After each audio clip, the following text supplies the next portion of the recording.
सबसे बाहर वाली लेयर्स किस प्रकार के सेल्स की बनी हुई होती है, सबसे अंदर वाली लेयर्स जो है वो किस प्रकार के सेल्स की बनी हुई होती हैं। यहाँ पर आपको पिछले 5-6 साल के PYQ मिल जाते हैं। इसके टिप पे और शूट के टिप पे कुछ ऐसे सेल्स पाए जाते हैं जो रूट और शूट को हमेशा ग्रो कराते रहते हैं। अंडे को काट लीजिए, चाहे बॉल को चाहे सिलेंडर को, बनेगा ऐसा ही स्ट्रक्चर जिसको हम क्या कहते हैं, स्क्लेरेट कहते हैं। जोन ऑफ मैच्योरेशन में कई सारे रूट हेयर निकले हुए होते हैं जो वाटर एब्जॉर्प्शन के लिए सरफेस एरिया को बढ़ाते हैं। सेकेंडरी ग्रोथ होती सिर्फ डाइकॉट में है, तो conjunctive tissues are only found in dicot. तो हेलो एवरीवन, कैसे हैं आप सब लोग? I hope each and every one of you is doing absolutely good. My name is doctor Vipin Kumar Sharma और मैं आप सभी लोगों का तहे दिल से स्वागत करता हूं हमारे इस प्यार से प्लेटफॉर्म फिजिक्स वाला के ऊपर। और आज के इस सेशन में हम लोग रॉबस्ट रिवीजन करने वाले हैं chapter anatomy of flowering plants का। अब ये नाम आपने पहले से सुन रखा होगा क्योंकि हम लोग मॉर्फोलॉजी ऑफ फ्लावरिंग प्लांट्स का ऑलरेडी डिस्कशन कर चुके हैं। और जब मैं आपको मॉर्फोलॉजी की डेफिनेशन बता रहा था, सेम उसी टाइम पर मैंने आपको एनाटॉमी के बारे में भी एक छोटा सा हिंट दिया था। तो हम यहां पर फ्लावरिंग प्लांट्स की डिस्कशन करते हैं। पहले तो इस शब्द को हम लोग डिकोड कर लेते हैं। फ्लावरिंग प्लांट मतलब साफ साफ समझ में आ रहा है, ऐसे प्लांट्स जिनमें आपको फूल खिला हुआ दिखता है, जिनमें आपको फ्लावर देखने को मिलता है, इन्हें फ्लावरिंग प्लांट कहा जाता है। और टेक्निकली हम इस कैटेगरी को एंजियोस्पर्म्स भी कह सकते हैं। तो एंजियोस्पर्म्स के जब आप बाहर के स्ट्रक्चर्स को देख रहे थे तो हम मॉर्फोलॉजी समझ रहे थे। यानी समझ लीजिए आपके सामने एक एंजियोस्पर्म का पौधा है, आपने उसको उखाड़ लिया तो आपको जड़ यानी रूट भी दिखाई दी, आपको तना यानी स्टेम भी दिखाई दी, आपको लीफ यानी पत्ती भी दिखाई दी और आपको फूल यानी फ्लावर भी दिखाई दिया। आप इनको बाहर से देख करके इसके जो जो फीचर्स लिख सकते हैं, that is studied under the branch of biology called as morphology. बाहर की चीजों की स्टडी करना, एक्सटर्नल अपीयरेंस की स्टडी करना हम मॉर्फोलॉजी में सीखते हैं। और वहीं पर लेट्स से कोई प्लांट है, उसका तना है वो हल्का सा मॉडिफाई हो गया, हल्का सा अडेप्ट हो गया, कुछ अलग फंक्शंस करने लगा, इसको भी हम लोग मॉर्फोलॉजी में ही पढ़ेंगे। सिमिलरली अब मुझसे कोई पूछ ले कि भैया एक डाइकॉट स्टेम में सबसे बाहर वाली लेयर्स किस प्रकार के सेल्स की बनी हुई होती है, सबसे अंदर वाली लेयर्स जो है वो किस प्रकार के सेल्स की बनी हुई होती हैं, तो एक स्टेम को देख करके मैं सारी बातें नहीं बता सकता। अब मुझे स्टेम के अंदर जाना होगा, अब मुझे स्टेम को काट करके एक एक सेल को ऑब्जर्व करना होगा। यानी अगर मैं सेल्स की ऑर्गेनाइजेशन के बारे में चर्चा कर रहा हूं, अगर मैं किसी प्लांट पार्ट को काट करके देख रहा हूं, इसकी इंटरनल ऑर्गेनाइजेशन की स्टडी कर रहा हूं, तो मैं ये बायोलॉजी की कौन सी ब्रांच में पढ़ूंगा? एनाटॉमी नाम की ब्रांच में पढ़ूंगा। और सिमिलरली अगर स्टेम अपने आप को मॉडिफाई कर रही है तो उसके अंदर भी जो सेल्स की अरेंजमेंट है उसमें भी थोड़ा सा फर्क आएगा, डिफरेंस आएगा। यानी यहां पर भी आप अडेप्टेशंस और मॉडिफिकेशंस की बात करते हैं। समझ लीजिए कोई स्टेम है, उसने मॉडिफाई होकर के कांटा बना लिया, तो जहां पर वो कांटा बनेगा जिसको आप काट करके देखेंगे तो वहां सेल्स की अरेंजमेंट नॉर्मल स्टेम से थोड़ी डिफरेंट मिलेगी ना आपको। तो यहां पर आप अडेप्टेशंस की भी बात करते हैं, मॉडिफिकेशंस की भी बात करते हैं, लेकिन मेन आप बात करते हैं इंटरनल ऑर्गेनाइजेशन की। तो मॉर्फोलॉजी मतलब एक्सटर्नल स्ट्रक्चर एंड अपीयरेंस और एनाटॉमी मतलब internal organisation. As well as एक प्लांट में जो भी अलग अलग पार्ट्स के अंदर मॉडिफिकेशन हो रही है उनको भी आप यहां पर पढ़ सकते हैं, अलग अलग जो अडेप्टेशंस हो रही हैं उनको भी आप पढ़ सकते हैं। फॉर एग्जाम्पल मेरे सामने एक मोटा सा तना है, एक पेड़ का तना है। मैं रेफरेंस के लिए यहां पर ये हमारा प्यारा सा सिलिया ले लेता हूं। तो ये हमारा एक पेड़ है, पूरा फला फूला सा पेड़। इसको मैंने काटा और ट्रांसवर्सली काटा। मेरा जो चाकू है ये ऐसे नहीं जा रहा, लॉन्गिट्यूडनल नहीं जा रहा, मैं इसको ट्रांसवर्सली काट रहा हूं। तो एक पेड़ को जब मैं काटूंगा तो एक गोल सा तना मुझे दिखाई देगा। यस, तो मुझे पता लग जाएगा कि बाहर वाली जो लेयर है किस प्रकार के सेल्स की बनी हुई है, बीच वाली लेयर जो है किस प्रकार के सेल्स की बनी हुई है, और कितने सेल्स हैं, किस तरीके से अरेंज हैं, क्या इन सेल्स के बीच में गैप्स हैं या नहीं, इन सेल्स का नेचर क्या है, इन सेल्स का साइज क्या है, सारी बातें मुझे पता लग जाएंगी। अंदर वाले जो लेयर्स हैं ये किस प्रकार के सेल्स के बने हुए हैं। तो आप यहां पर मोनोकॉट की लीफ को काट के देखेंगे, डाइकॉट की लीफ को काट के देखेंगे, मोनोकॉट और डाइकॉट की रूट और स्टेम को काट करके देखेंगे और उनका एक कॉन्क्रीट कंपैरिजन भी करेंगे। This is our main motto of anatomy. काफी सारे ऐसे टॉपिक्स हैं जो इस चैप्टर से एलिमिनेट कर दिए गए हैं, जैसे कि आपका सेकेंडरी ग्रोथ का टॉपिक, स्प्रिंग वुड का टॉपिक, हार्टवुड का topic, as well as annual rings का टॉपिक गायब हो चुका है। अदर देन दैट नई एनसीईआरटी में जाइलम फ्लोएम की as well as parenchyma, collenchyma और स्क्लेरेनकाइमा की डिस्कशन भी नहीं है। लेकिन मैं आपको ये सारी की सारी चीजें पढ़ाने वाला हूं। अप टू एन एक्सटेंट आपको ये सारी चीजें समझ में आनी चाहिए, आपको इनके बारे में अच्छा खासा ज्ञान होना चाहिए, जिससे कि एनसीईआरटी में जो लिखी हुई चीजें हैं वो आपको बखूबी समझ में आ सके। अगर मैं आपको मोनोकॉट और डाइकॉट की स्टेम का कंपैरिजन करके बता रहा हूं तो आपको वहां पर एंडार्च और एक्सार्च अरेंजमेंट के बारे में पता होना चाहिए। आपको वहां पर कैम्बियम प्रेजेंट होगी या नहीं होगी इस बारे में पता होना चाहिए। वहां पर वस्कुलर बंडल्स कंजॉइंट होंगे या रेडियल होंगे, इस बारे में आपको पता होना चाहिए। तो एनसीईआरटी में बहुत शॉर्टकट में चीजें काट दी हैं। जो नई एनसीईआरटी आई है उसको हम लोग फॉलो नहीं करेंगे। जो ओल्ड एनसीईआरटी है उसके कुछ टॉपिक्स जो करंट हमारे सिलेबस के टॉपिक्स को समझने के लिए जरूरी है, उनको छेड़ता हुआ मैं चलूंगा, जिससे कि आपको कोई भी प्रॉब्लम ना हो। पीवाईक्यूज जितने हैं उतने आपके बन जाए। एक्स्ट्रा जो सेकेंडरी ग्रोथ के पीवाईक्यूज हैं उनको आप चाहें तो छोड़ सकते हैं, जितने रेलेवेंट पीवाईक्यूज हैं वो आपके बन जाने चाहिए। तो आइए दोस्तों इस सेशन को शुरू करते हैं और एनाटॉमी की डेफिनेशन से इस सेशन की शुरुआत करते हैं। हमारे प्यारे प्यारे हस्तलिखित नोट्स आपको यहां पर मिलेंगे, बहुत ज्यादा मजा आपको आने वाला है। तो एनाटॉमी ऑफ फ्लावरिंग प्लांट, मैंने आपको बताया एनाटॉमी का मतलब क्या होता है, स्टडी ऑफ इंटरनल ऑर्गेनाइजेशन। आपने किसी भी ऑर्गन को काट करके देखा, एक प्लांट के किसी भी ऑर्गन को आपने काट कर देखा, इंटरनली उसमें सेल्स किस तरीके से अरेंज है, इसकी पढ़ाई अगर आप कर रहे हैं तो आप एनाटॉमी नाम की ब्रांच में कर रहे हैं। एंड एक प्लांट में जितनी भी मॉडिफिकेशंस है इनको भी आप यहां पर समझ सकते हैं, अडेप्टेशंस है इनको भी आप यहां पर समझ सकते हैं। करेक्ट। तो आप देखिए यहां पर ये ग्राउंड लेवल है, तो मैंने क्या किया, एक बीज बो दिया इस जमीन के नीचे। आप क्या करते हैं, आपने अभी तक कोई ना कोई पेड़ तो पक्का उगाया होगा। आप एक बीज लेते हैं और उसको जमीन में डाल देते हैं, मिट्टी में थोड़ा सा दबा देते हैं और ऊपर से थोड़ा सा क्या कर देते हैं, पानी छिड़क देते हैं।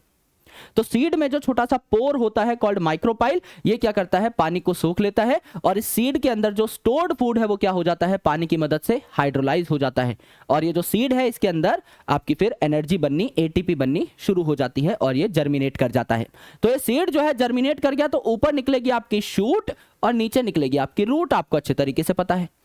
तो रूट जो है कौन से पार्ट से निकलती है भैया, R for root, R for radical से निकलती है, एस फॉर शूट जो है आपकी प्लूम्यूल से निकलती है। इस रूट की टिप पे जो सेल्स हैं, जो नए नए सेल्स बनाकर इस रूट को और लंबा करते जाएंगे। अब नीचे तो ऐड करेंगे नहीं मिट्टी में सेल्स, ये क्या करेंगे, ऊपर की साइड ऐड करते जाएंगे सेल्स और ये रूट और बड़ी होती जाएगी। एंड सिमिलरली ये शूट के टिप पे कुछ सेल्स हैं जो हवा में तो ऐड करेंगे नहीं सेल्स, नीचे की साइड सेल्स ऐड करेंगे और ये शूट भी निरंतर बढ़ती रहेगी। यानी रूट के टिप पे और शूट के टिप पे कुछ ऐसे सेल्स पाए जाते हैं जो रूट और शूट को हमेशा ग्रो कराते रहते हैं। इन्हें हम कहते हैं रूट एपिकल मेरिस्टम और शूट एपिकल मेरिस्टम के सेल, यानी इनको हम कहते हैं RAM रूट एपिकल मेरिस्टम के सेल्स और SAM शूट एपिकल मेरिस्टम के सेल। आप कह सकते हैं शूट के जितने भी सेल्स होंगे वो सारे शूट एपिकल मेरिस्टम से बने होंगे और रूट के जितने भी सेल्स होंगे वो रूट एपिकल मेरिस्टम से बने होंगे। करेक्ट है। अब देखिए मेरे दोस्त, पहले ये जो शूट है इसकी लेंथ इतनी थी, अब और सेल्स ऐड होंगे शूट एपिकल मेरिस्टम द्वारा, तो अब शूट की लेंथ इतनी हो गई। यानी पहले शूट जो थी इसकी लेंथ इतनी थी और अब इसकी लेंथ इतनी है। मेरे भाई अगर पहले इसकी लेंथ इतनी थी, इसका मतलब शूट की टिप यहां पर थी, फिर आपकी लेंथ और बढ़ गई, तो कुछ यहां पर शूट की टिप के सेल्स छूट गए होंगे, लेफ्ट हो चुके होंगे पीछे की साइड। सिमिलरली यहां पर कुछ सेल्स आपके पहले से छूट गए, अब शूट की टिप यहां पर थी, यहां पर कुछ सेल्स छूटे और शूट की टिप और ऊपर मूव होती चली गई जैसे जैसे प्लांट ग्रो करता चला गया।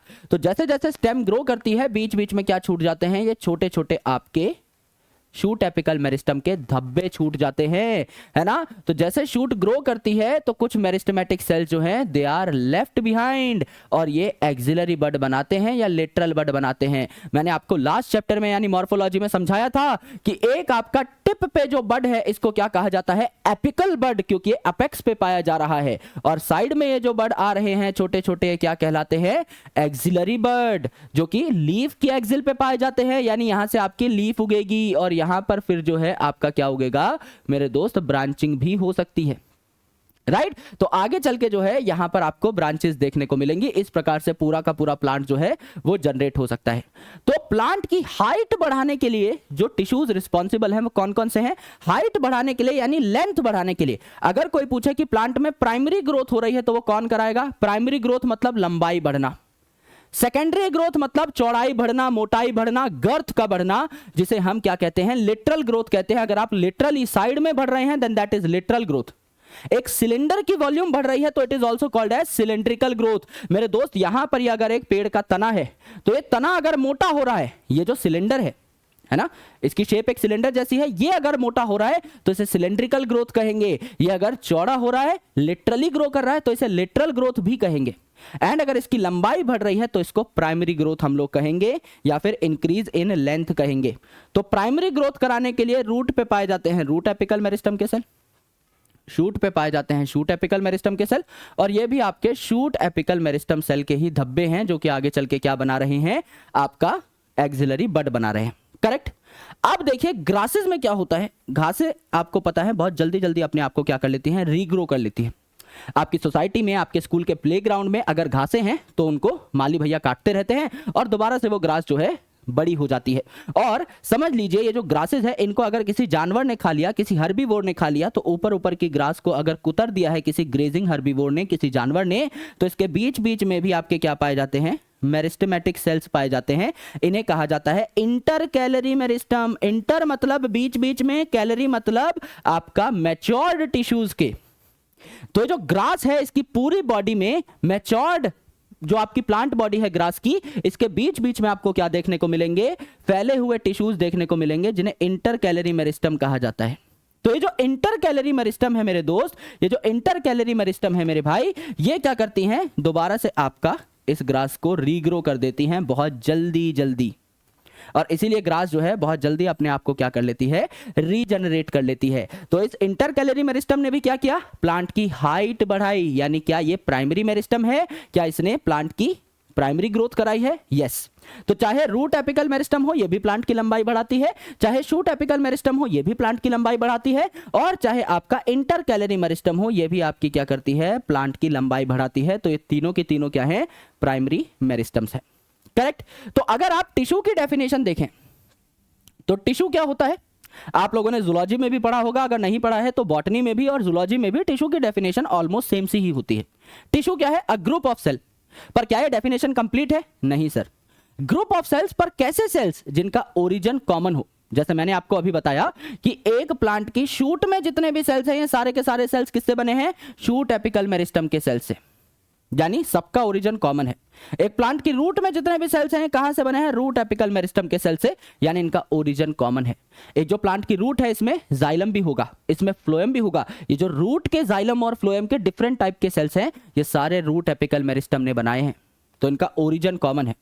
ये यूजुअली कॉमन फंक्शन परफॉर्म करते हैं, यूजुअली कॉमन फंक्शन परफॉर्म करते हैं मेरे दोस्त, यानी या तो कोई फंक्शन करेगा या कोई इसमें सपोर्ट कर रहा होगा। फॉर एग्जाम्पल अगर हम एनिमल मूवी की बात करें तो एनिमल मूवी में रणबीर कपूर जो है वो फाइट कर रहे थे और पीछे उनके जो सरदार भाई खड़े थे वो गाना गा रहे थे, दे आर मोटिवेटिंग कि खड़े विच डांग खड़के चको, वो गाना गा रहे थे कि हाँ भाई तुम लड़ो, हम तुम्हारे पीछे खड़े हैं। यानी हम डायरेक्टली चाहे इस फंक्शन में पार्टिसिपेशन नहीं दिखा रहे, लेकिन मेरे भाई हम लोग तुम्हारे साथ हैं, हम इसी काम का एक हिस्सा है। तो जैसे कि अगर वाटर ट्रांसपोर्ट की बात है तो जाइलम में 4 अलग अलग प्रकार के सेल्स पाए जाते हैं, ट्रैकीड, वेसल, जाइलम पेरेनकाइमा और जाइलम फाइबर। अब ट्रैकीड और वेसल तो सच में पानी का ट्रांसपोर्टेशन करते हैं, लेकिन जो पेरेनकाइमा है ये अलग अलग चीजों का सिक्रीशन करता है, फाइबर जो है ये सपोर्ट प्रदान करता है, यानी मोर और लेस एक ही काम में ये भागीदार होते हैं। मे और may not have similar structure. हमको एक मिसकंसेप्शन है कि एक पर्टिकुलर टिश्यू में पाए जाने वाले सारे सेल्स एक जैसे दिखेंगे, क्या जरूरी है? नहीं। आपके जो टिश्यूज हैं ये सिंपल टिश्यूज भी हो सकते हैं जिनमें पाए ही एक तरीके के सेल्स जाते हैं, तो वो सिमिलर होंगे साइज में, सिमिलर होंगे शेप में। जैसे कि सिंपल परमानेंट टिश्यू जो पेरेनकाइमा है इसके सारे के सारे सेल एक जैसे दिखेंगे, कोलेनकाइमा सारे सेल एक जैसे दिखेंगे, स्क्लेरेनकाइमा एक टिश्यू में जो पाए जा रहे हैं वो एक जैसे दिखेंगे। लेकिन अगर आप बात करें कॉम्प्लेक्स टिश्यूज की, जाइलम, तो इसमें अलग अलग टाइप के सेल हैं, ट्रैकीड और वेसल है ये पाइप जैसे हैं, फाइबर जो है ये आपका धागे जैसा है, बाल जैसा है, पेरेनकाइमा है ये गोल मटोल है। तो एक ही टिश्यू में जाइलम के अंदर ही 4 अलग अलग प्रकार के सेल्स पाए गए ना, तो क्या हमेशा शेप और स्ट्रक्चर सेम होना चाहिए? जरूरी नहीं है। ओरिजिन सेम होगा बाय डिफॉल्ट, ओरिजिन सेम होना ही होना चाहिए। फंक्शन भी मोर और लेस एक जैसा ही परफॉर्म करते हैं, स्ट्रक्चर सिमिलर भी हो सकता है, डिफरेंट भी हो सकता है। This is the definition of tissue. I guess आपको टिश्यू की क्लैरिटी हुई होगी। अधिकतर लोग सीधा सीधा बोल देते हैं common in structure origin function. Most of the time ये बात सही भी है, लेकिन यहां पर हमने एक्सेप्शंस को भी कंसिडर कर लिया है। तो प्लांट में जितने भी टिश्यूज हैं इनको 2 तरीके से हमने बांटा। पहले जो टिश्यू है ये मेरिस्टेमेटिक, मेरिस्टेमेटिक मतलब नाम से पता लग रहा है, मेरिस्टेमेटिक मतलब निरंतर लगातार डिवाइड करने वाले, यानी छोटे छोटे सेल्स होंगे। जो आपने जोन ऑफ मेरिस्टेमेटिक एक्टिविटी पढ़ा था मॉर्फोलॉजी चैप्टर में, लास्ट चैप्टर में, कि गोल मटोल सेल थे जोन ऑफ मेरिस्टेमेटिक एक्टिविटी में। पतली इनकी सेल वॉल थी क्योंकि इनको बार बार डिवाइड करना है। डेंस प्रोटोप्लाज्म, खूब सारी एनर्जी चाहिए। अबंडेंट प्लाज्मोडेस्मेटल कनेक्शन, आस पड़ोसियों से इनको मदद की जरूरत पड़ सकती है। ये सारी चीजें देखने को मिलती हैं आपको कहाँ पे, मेरिस्टेमेटिक सेल में। इसलिए कंटिन्यूअस डिवीजन हो रहा होता है, लगातार ये डिवाइड करते हैं, नए नए सेल्स बनाते हैं। और दूसरे होते हैं परमानेंट। अब मेरिस्टेमेटिक सेल ने डिवीजन करी है, मेरिस्टेमेटिक सेल ने डिवाइड किया, नए सेल्स बने, वो नए सेल कुछ काम धंधा करेंगे तो वो परमानेंट हो जाएंगे, वो डिवाइड नहीं कर सकते, they have lost their capacity of division. वो पर कोई ना कोई काम धंधा पकड़ लेते हैं, यानी वाटर ट्रांसपोर्ट करने लग जाते हैं, फूड का स्टोरेज करने लग जाते हैं, फूड बनाने लग जाते हैं, उनको कोई काम दे दिया जाता है तो वो अपनी सेल वॉल को मॉडिफाई कर लेते हैं, अपने प्रोटोप्लाज्म को मॉडिफाई कर लेते हैं और एक काम धंधा कर लेते हैं। फॉर एग्जांपल समझ लीजिए मेरिस्टेमेटिक सेल होते हैं गोल मटोल, तो जब एक मेरिस्टेमेटिक सेल डिवाइड हुआ तो क्या इसने 2 गोल मटोल सेल बना लिए। अब एक सेल तो दोबारा से मेरिस्टेमेटिक हो गया। भाई प्लांट में limited number of meristematic cells हैं, इनको दोबारा रीजनरेट करता रहना इज इंपॉर्टेंट, वरना सारे मेरिस्टेमेटिक सेल खत्म हो जाएंगे। तो मेरिस्टेमेटिक सेल एक तो रीजनरेट हो गया, दूसरा वाला नया बन गया परमानेंट सेल। अब इस परमानेंट सेल को समझ लीजिए क्या बनाना है, वाटर ट्रांसपोर्ट करने के लिए जाइलम बनाना है, और जाइलम का भी समझ लीजिए वेसल बनाना है। तो क्या होगा, ये गोल मटोल सा सेल था, ये गोल मटोल सा सेल अब पतला और लंबा हो जाएगा, पाइप जैसा। ये गोल मटोल सा सेल था, इसमें खूब सारा प्रोटोप्लाज्म था। मेरिस्टेमेटिक सेल में आपको पता है खूब प्रोटोप्लाज्म होता है। ये जो पाइप है जो पानी ट्रांसपोर्ट करता है, इसमें प्रोटोप्लाज्म नहीं होता, ये आपका डेड पाइप होता है, तो प्रोटोप्लाज्म खत्म कर दिया। सेल वॉल, नॉर्मल जो सेल है गोल मटोल सा, इसमें सेल्यूलोजिक सेल वॉल है। यहां आपका जो जाइलम है इसमें लिग्निन की सेल वॉल बनेगी, इस वेसल के अंदर टाइट सेल वॉल बनेगी जिससे पाइप की तरह बिहेव कर सके। तो सेल वॉल में भी चेंजेस आए, आपका ओवरऑल स्ट्रक्चर में भी चेंजेस आए, प्रोटोप्लाज्म के अमाउंट में भी चेंजेस आए। इसी प्रकार की मॉडिफिकेशन होती हैं और अलग अलग टाइप के परमानेंट सेल्स जो है ये आपके तैयार हो जाते हैं, बन जाते हैं एक प्लांट के अंदर। तो मेरिस्टेमेटिक सेल जो है ये या तो प्राइमरी ग्रोथ करा सकते हैं, यानी लंबाई बढ़ा सकते हैं। अगर ये लंबाई बढ़ा रहे हैं और प्लांट की टिप पे प्रेजेंट है, अपेक्स पे प्रेजेंट है, शूट की टिप पे तो शूट एपिकल मेरिस्टम, रूट की टिप पे तो रूट एपिकल मेरिस्टम, और बीच बीच में पाए जा रहे हैं जैसे घासों में थे तो ये भी लेंथी बढ़ा रहे थे तो इंटरकैलरी। और अगर भैया ये लेटरल ग्रोथ कर रहे हैं या सिलेंड्रिकल ग्रोथ कर रहे हैं, सिलेंड्रिकल की वॉल्यूम बढ़ा रहे हैं, तो इसे हम क्या कह रहे थे, सेकेंडरी ग्रोथ। तो ये जो आपका लेटरल या सिलेंड्रिकल ग्रोथ है, इसमें आपको बस एक शब्द याद करना है, कैम्बियम। अगर किसी प्लांट में कैम्बियम पाया जाता है तो उसमें सेकेंडरी ग्रोथ होगी। तो कॉर्क कैम्बियम भी हो सकता है और वस्कुलर कैम्बियम यानी जाइलम फ्लोएम के साथ एसोसिएटेड कैम्बियम भी यहां पर हो सकता है। अगर जाइलम फ्लोएम के बीच में पाया जा रहा है ना, एक ही बंडल के अंदर, तो इंट्राफेसिकुलर, और 2 बंडल्स के बीच में देखने को मिल रहा है 2 बंडल्स को कनेक्ट करने वाला कैम्बियम, तो इंटरफेसिकुलर। इंट्रा मतलब with in the same bundle और इंटर मतलब 2 बंडल्स के बीच में। मैं आपको थोड़ा सा रेफरेंस लेकर के दिखा देता हूं। जैसे समझ लीजिए ये है आपका जाइलम, ये है आपका फ्लोएम, इसी बंडल के अंदर जाइलम फ्लोएम के बीच में ये जो हरे कलर का दिखाई दे रहा है ये क्या है, इंट्राफेसिकुलर। ये क्या है, इंट्राफेसिकुलर। इंट्राफेसिकुलर इंट्राफेसिकुलर इनके बीच में अगर बनेगा तो 2 बंडल्स के बीच में इंटरफेसिकुलर इंटरफेसिकुलर इंटरफेसिकुलर इंटरफेसिकुलर, और एक पूरी की पूरी रिंग बन जाएगी, इंटर इंट्रा इंटर इंट्रा ऐसे करके। जैसे इंट्रा है, इंटर है, इंट्रा है, इंटर है, इंट्रा है, इंटर है, इंट्रा है, इंटर है, एक पूरी कैम्बियम रिंग बन जाएगी। ये रिंग जो है आपको सेकेंडरी ग्रोथ में हेल्प कर रही होती है, राइट। तो ये है आपका कैम्बियम। परमानेंट टिश्यूज की बात करें तो सिंपल परमानेंट टिश्यूज भी हो सकते हैं, ऐसे टिश्यूज जिनमें सिर्फ एक टाइप के सेल्स पाए जाते हैं, सारे सेल्स ऑलमोस्ट एक जैसे दिखाई देंगे, जैसे पेरेन्काइमा, लिविंग गोल मटोल सेल्स होते हैं जिनके बारे में नेक्स्ट स्लाइड में आपको बताऊंगा। कॉलनकाइमा ये भी लिविंग है पर ये स्ट्रेंथ प्रोवाइड करते हैं, मैकेनिकल टिश्यू है लेकिन जिंदा है। स्क्लेरेनकाइमा मैकेनिकल टिश्यू है लेकिन मर चुका है, प्रोटोप्लाज्म इसमें डेड हो चुका है, और लिग्निन की सेल वॉल, लिग्निन की डिपोजिशन यहां पर हो चुकी है, जैसा मैंने आपको जाइलम की वेसल में बताया था, वो भी आपका एक तरीके से देखा जाए तो डेड है। सेम उसी तरीके के आपको यहां पर स्ट्रक्चर्स देखने को मिलेंगे। कॉम्प्लेक्स की अगर आप बात करें तो कॉम्प्लेक्स मतलब अलग अलग टाइप के सेल्स यहां पर देखने को मिलेंगे, तो मोर देन 1 टाइप के सेल यहां पर देखने को मिलते हैं। जैसे जाइलम है तो it is a complex permanent tissue, 4 अलग अलग टाइप के सेल्स होते हैं यहां पर। ट्रैकिड और वेसल जो पानी के ट्रांसपोर्ट में हेल्प करते हैं, पाइप जैसे होते हैं। फिर आपका पेरेन्काइमा जो कि लिविंग होता है, अभी मैंने आपको बताया था। एंड फिर आपका फाइबर जो कि आपका बाल जैसा होता है, डेड होता है। सिमिलरली जो फ्लोएम है जो खाना ट्रांसपोर्ट करने का काम करता है, इसमें भी आपके 4 अलग अलग टाइप के सेल्स होते हैं। पहला आपका सीव ट्यूब, सीव ट्यूब का साथ देने वाला, उसकी कंपनी देने वाला क्या, कंपेनियन सेल। क्यों सर कंपनी क्यों चाहिए, सीव ट्यूब में खुद का न्यूक्लियस नहीं होता, ये लिविंग ट्यूब है लेकिन इसमें खुद का न्यूक्लियस नहीं है, तो ये किसके न्यूक्लियस का सहारा लेता है, कंपेनियन सेल के न्यूक्लियस का सहारा लेता है, इसलिए इसका नाम है कंपेनियन। ये सीव ट्यूब का कंपेनियन है, सीव ट्यूब का साथी है। फिर पेरेन्काइमा एंड देन चौथा फाइबर। ये 4 सेल्स आपके यहां पर भी पाए जाते हैं। These are complex permanent tissues. तो अगर मैं सिंपल परमानेंट टिश्यूज की बात करूं तो आपको देखने को मिलेंगे पेरेन्काइमा। यहां पर देखिए सारे के सारे सेल्स एक जैसे हैं, ये गोल, ये भी सेम उतने साइज का गोल गोल गोल गोल, ये राउंड भी हो सकते हैं, ओवल भी हो सकते हैं, स्फेरिकल भी हो सकते हैं, लेकिन ये होंगे एक जैसे और हरे भरे बनाए हैं। तो ये क्या है? लिविंग है। तो ये लिविंग सेल्स हैं और आइसो डायमेट्रिक है। आइसो मतलब सेम, डायमेट्रिक मतलब डायमीटर या साइज, तो साइज इन सभी सेल्स का सेम है। पतली सी सेल वॉल है यहां पर, सेल्यूलोज की बनी हुई सेल वॉल है ना। और थोड़ा बहुत स्पेस, आपको सिर्फ यही एक टिश्यू है जिसमें थोड़ा बहुत सेल्स के बीच में स्पेस देखने को मिल सकता है, यानी इंटरसेलुलर स्पेस आपको कहीं पर भी दिखाई दे रहा है तो पेरेन्काइमेटस टिश्यू है। कोलेनकाइमा और स्क्लेरेन्काइमा में यूजुअली ये स्पेस नहीं पाया जाता। तो कोई पूछे इंटरसेलुलर कहां देखने को मिल रहा है स्पेस, तो आपको पेरेन्काइमा में देखने को मिलेगा। और इसके फंक्शन है S3। S3 मतलब ये खाना भी बना सकते हैं, यानी फोटोसिंथेसिस भी कर सकते हैं। हरे भरे होंगे, इनमें क्लोरोप्लास्ट हो सकते हैं, तो they can show synthesis of food. अब ये खाना बनाएंगे तो खाने को आगे भी भेज सकते हैं, सिक्रीट भी कर सकते हैं, और भी कई सारे मटेरियल्स को सिक्रीट कर सकते हैं। एंड खाना बना रहे हैं तो स्टोर भी कर सकते हैं। भाई खाना बनाया, खुद के लिए भी कुछ स्टोर कर लिया, और जो बचा वो सिक्रीट भी कर दिया। तो तीनों जो एस है ये किसके काम है? आपका पेरेन्काइमा के काम है। कोलेनकाइमा, यहां पर भी आपको 4 सेल मैंने बनाकर दिखाए हैं और चारों के चारों आपके क्या है? लगभग एक जैसे हैं। इनका साइज भी ऑलमोस्ट सेम है ना। ये यूजुअली आपके ऐसे हेक्सागोनल से दिखते हैं, और भी अलग अलग शेप्स के हो सकते हैं, कॉमनली हेक्सागोनल आपके होते हैं।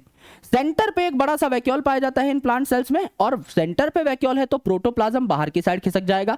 तो सेंटर पे वैक्यूल होता है और पेरीफेरी पे आपका प्रोटोप्लाज्म खिसक जाता है। ये भी आपके हरे भरे बनाए हैं, यानी लिविंग सेल हैं, और ये भी एक जैसे होते हैं, आइसोडायमेट्रिक सेल्स है। तो ये भी हरे भरे लिविंग सेल हैं, तो इनमें भी क्लोरोप्लास्ट पाया जा सकता है। ये भी असिमिलेशन ऑफ फूड कर सकते हैं, लेकिन काफी कम।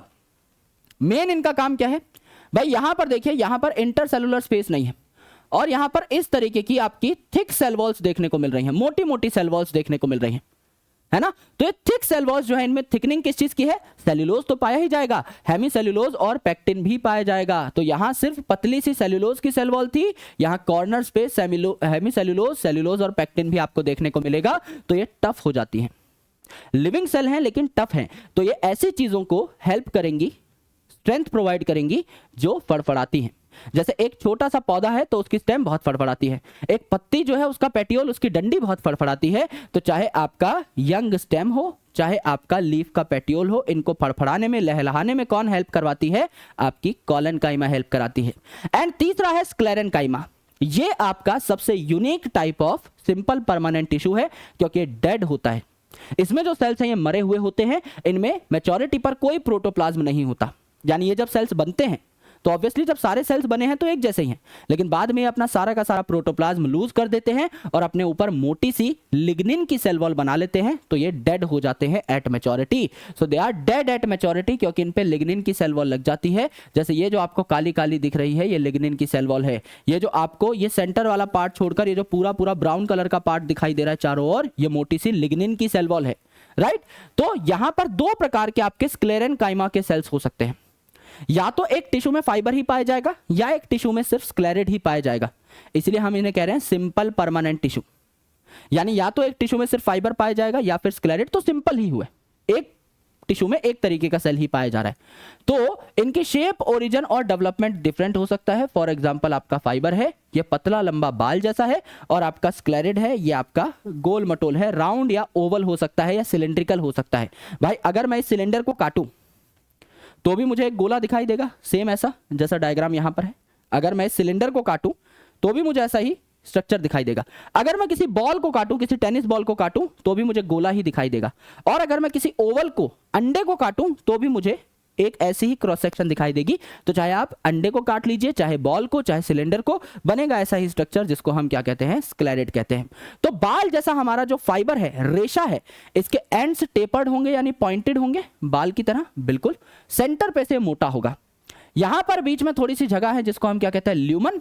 और ये जो ल्यूमन है ये घिरा हुआ है एक बहुत मोटी सी लिग्निन की वॉल से, जिसको हम कहते हैं लिग्निफाइड सेल वॉल। और इस ल्यूमन को बाहर से कनेक्ट करने के लिए छोटी छोटी आपकी पिट्स पाई जाती हैं, छोटे छोटे रास्ते पाए जाते हैं। तो बहुत कम पिट्स यहां पर देखने को मिल रही हैं, 6-7 पिट्स आपको देखने को मिल रही हैं। तो बहुत फ्यू पिट्स यहां पर देखने को मिलती हैं थिक आपकी यहाँ पर लिग्निन की सेल वॉल है, तो स्ट्रेंथ आपकी प्रोवाइड करती है फाइबर, और आपके पतले लंबे स्ट्रक्चर होते हैं एकदम बाल जैसे, कोई प्रोटोप्लाज्म नहीं होता यहाँ पर मैच्योरिटी पे, यानी ये डेड हो जाते हैं और इनके एंड्स टेपर्ड होते हैं। और जैसे बाल की चोटी बन जाती है, ऐसे ही इस एक फाइबर से कुछ नहीं होता, कई सारे फाइबर साथ पाए जाते हैं, झुंड में पाए जाते हैं, ग्रुप्स में पाए जाते हैं और चुटिया बना रहे होते हैं। जैसे कि आपका बाल चोटी बना लेता है, चुटिया बना लेता है, वैसे ही आपका ये जो फाइबर है ये भी झुंड में पाया जाता है। यहां पर दूसरे प्रकार का जो स्क्लेरन काइमा है, नाम से ही पता लग रहा है स्क्लेरन, तो इसमें आ जाएगा आपका स्क्लेरिड। ये जो स्क्लेरिड है इसमें कई सारी पिट पाई जाएंगी। ये देखिए, ये जो सेंटर पे ल्यूमन है, इसको बाहर से कनेक्ट करने के लिए कई सारी पिट पाई जा रही हैं। ये आपकी ब्रांच भी हैं, जैसे मैंने यहां पर ब्रांच बनाई, तो it can be branch pit also, it can be simple pit also, and there are many pits. Pits का नंबर बहुत ज्यादा है। सेंटर पे छोटा सा ल्यूमन है, नैरो ल्यूमन है, और बाहर आपकी बहुत मोटी थिक कवरिंग है, किसकी? आपकी लिग्निन की बहुत थिक कवरिंग है। कहां पाए जाते हैं ये आपके स्क्लेरिड्स? तो एक छोटा सा रेफरेंस याद रखिएगा, आपकी जिंदगी में आपको क्या चाहिए? एट रिटायरमेंट आराम से मौज कर रहे हो, शाम को बालकनी में बैठे हो, मस्त चाय पी रहे हो, है ना, आपका सूखी हुई मटर खा रहे हो, चने खा रहे हो, मतलब बढ़िया ड्राई फ्रूट्स खा रहे हो, सस्ते ड्राई फ्रूट्स का यहां पर एग्जांपल लिया है। एंड उसके बाद इंटरनेट है आपके पास, जीपीएस है, गुआवा पियर सपोटा है। तो गुआवा पियर सपोटा यानी जीपीएस जो है इसके फ्रूट में, है ना, फ्रूट के पल्प में, लेग्यूम्स यानी मटर में, चने में, एंड आपका और भी नट्स जो है जैसे ग्राउंड नट्स है इनमें, और टी की पत्तियों में, इन सब में स्ट्रेंथ के लिए क्या पाया जाता है? आपका स्क्लेरिड पाया जाता है। तो कोई पूछे स्क्लेरन काइमा कहां कहां पाया जा रहा है? हम सिंपल एग्जांपल लेंगे नट्स का एज वेल एज लेग्यूम्स का, यानी वहां पर मटर आ जाएगा एज वेल एज आपका चना आ जाएगा। उसके अलावा जीपीएस यानी गुआवा पियर सपोटा के आपको पल्प में देखने को मिलेगा, एंड देन आपका टी यानी चाय की लीव्स में आपको देखने को मिलेगा। These are some common examples जो आपको धीरे धीरे खुद ब खुद याद हो जाते हैं, पर इन केस आपको थोड़ी हेल्प चाहिए तो आप इस ट्रिक का इस्तेमाल कर सकते हैं। कॉम्प्लेक्स परमानेंट टिश्यू दो थे, पहला जाइलम जो कि वाटर ट्रांसपोर्ट के लिए जाना जाता है, और दूसरा आपका फ्लोएम जो कि आपका जाना जाता है फॉर फूड ट्रांसपोर्टेशन। तो जाइलम जो है इसमें दो सबसे इंपॉर्टेंट चीजें हैं, ट्रैकिड और वेसल, ये दोनों वाटर ट्रांसपोर्ट में हेल्प करते हैं। ट्रैकिड और वेसल दोनों के दोनों ही पाइप लाइक होते हैं, ये डेड होते हैं, और ये जो वेसल है ये तो जिम्नोस्पर्म में पाई ही नहीं जाती, यानी जिम्नोस्पर्म में भी जाइलम है। जाइलम और फ्लोएम यानी वस्कुलर टिश्यू हमें पहली बार कहां देखने को मिले थे? सर टेरिडोफाइट में देखने को मिले थे। तो टेरिडोफाइट में जिम्नोस्पर्म से भी घटिया लेवल के जाइलम और फ्लोएम थे, जिम्नोस्पर्म में थोड़े से एडवांस हुए, एंजियोस्पर्म में सबसे एडवांस हुए। चारों कंपोनेंट यहां पर आपको देखने को मिले। तो जिम्नोस्पर्म में आपकी वेसल नहीं थी। कोई पूछ ले कि जाइलम में क्या फर्क है जिम्नोस्पर्म और एंजियोस्पर्म में?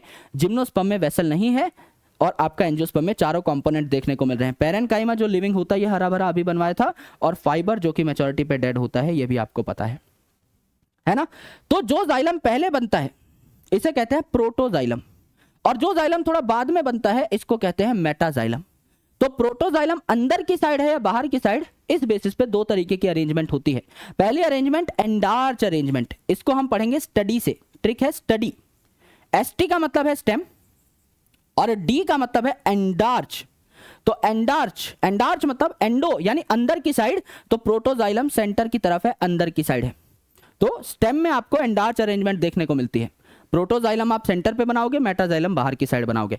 एक्सार्च अरेंजमेंट कहां देखने को मिलती है? रूट में। तो आर फॉर रूट और एक्स, एक्सार्च में एक्स अल्फाबेट आ रहा है, एक्स। तो आर एक्स ये आपकी प्रेस्क्रिप्शन पे लिखा रहता है। जब आप डॉक्टर बनेंगे, आप किसी को प्रेस्क्रिप्शन देंगे तो उस पे आर एक्स लिखा रहेगा। तो मेरे दोस्त यहां पर आर एक्स मतलब है रूट के अंदर एक्सार्च अरेंजमेंट रहेगी। एक्सार्च मतलब बाहर की साइड, तो प्रोटोजाइलम बाहर की साइड, मेटाजाइलम आपकी अंदर की साइड देखने को मिलेगी। प्रोटोजाइलम पेरीफेरी पर है।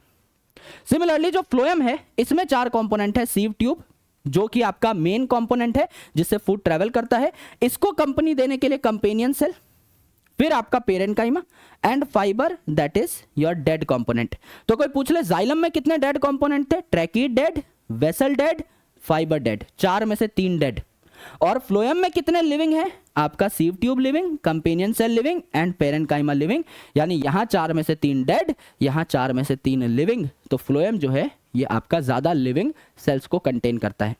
अगर जिम्नोस्पर्म में आप देखें तो यहां सीव ट्यूब नहीं होती, सीव सेल्स होते हैं, और कंपेनियन सेल नहीं होते, एल्ब्यूमिनस सेल होते हैं। कोई आपसे पूछ ले तो वहां पर भी थोड़ा लो लेवल की फ्लोएम आपको देखने को मिलती है।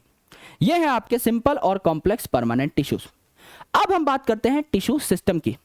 तो प्लांट को जब आप काट करके देखेंगे, किसी भी पर्टिकुलर अगर आप प्लांट के ऑर्गन को काट करके देखेंगे तो आपको 3 टिश्यू सिस्टम दिखाई देते हैं। पहला डर्मल टिश्यू सिस्टम। डर्मा मतलब लेयर यानी कवरिंग। जैसे आप में से कुछ लोग आगे चल के डॉक्टर बनेंगे तो उनमें से भी कुछ आपके डर्मेटोलॉजिस्ट बनेंगे जो कि स्किन का ट्रीटमेंट करेंगे। तो स्किन क्या है, हमारी डर्म है, डर्मा है, लेयर है।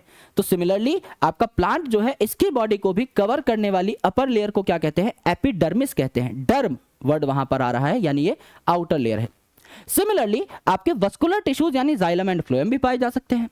एंड उसके अलावा जितने भी बचे हुए सेल्स हैं, आपका बाहर की लेयर हो गई एपिडर्मिस, आपके अंदर पाए गए जाइलम और फ्लोएम यानी वस्कुलर टिश्यू, इसको छोड़ करके जितने दुनियादारी के आपके सेल्स और टिश्यूज पाए जा रहे हैं वो बनाते हैं ग्राउंड टिश्यू या फिर फंडामेंटल टिश्यू। तो ये 3 प्रकार के टिश्यू सिस्टम्स आपको देखने को मिलते हैं।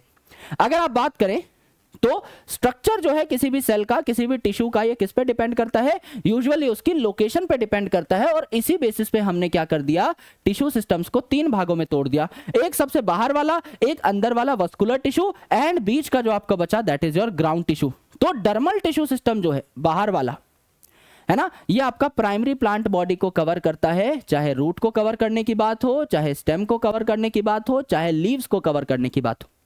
प्राइमरी प्लांट बॉडी क्यों लिखा मैंने भाई, लीफ को तो हमेशा कवर करेगी एपिडर्मिस, रूट को तो हमेशा कवर करेगी एपिडर्मिस, लेकिन स्टेम जो है, ऐसे प्लांट जो सेकेंडरी ग्रोथ दिखाते हैं यानी डाइकॉट्स जिनमें सेकेंडरी ग्रोथ होती है, इनमें मेरे भाई एक टाइम के बाद बहुत मोटा सा जो तना है इसको प्रोटेक्ट करने के लिए बार्क आ जाएगी, छाल आ जाएगी, फिर पतले से एपिडर्मिस से काम नहीं चलेगा।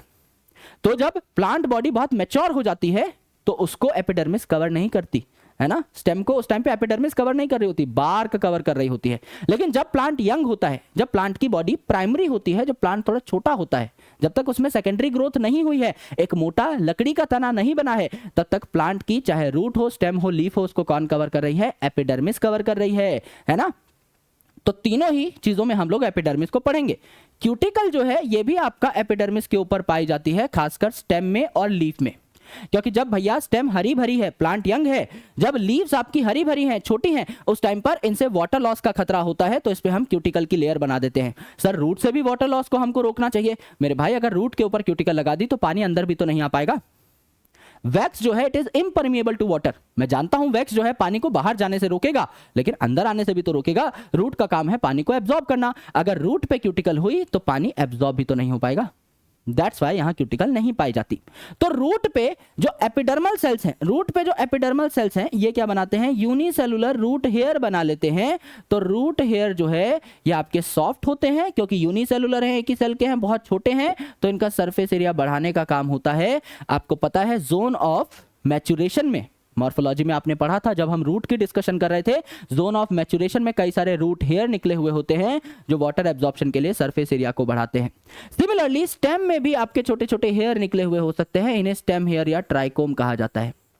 ये जो स्टेम हेयर हैं थोड़े ज्यादा एडवांस हैं। जैसे रूट हेयर जो है it is simple, it is unbranched, लेकिन स्टेम हेयर जो है ये आपका ब्रांच भी हो सकता है। जो रूट हेयर है इट इज यूनिसेलुलर, लेकिन स्टेम हेयर जो है ये आपका यूजुअली मल्टी सेलुलर होता है, कई सेल से मिलकर बना होता है। एंड ये जो रूट हेयर है ये सिंपल सा होता है, हल्का सा, सॉफ्ट सा, डेलिकेट सा। लेकिन जो स्टेम हेयर है ये आपका टफ भी हो सकता है और कई बार इससे अलग अलग चीजें सिक्रीट भी हो सकती हैं, रेजिन्स, गम्स, ऐसे कई सारे कंपाउंड सिक्रीट भी हो सकते हैं। तो जो ट्राइकोम जो है ये यूजुअली मल्टी सेलुलर होता है, रूट हेयर यूनिसेलुलर होता है।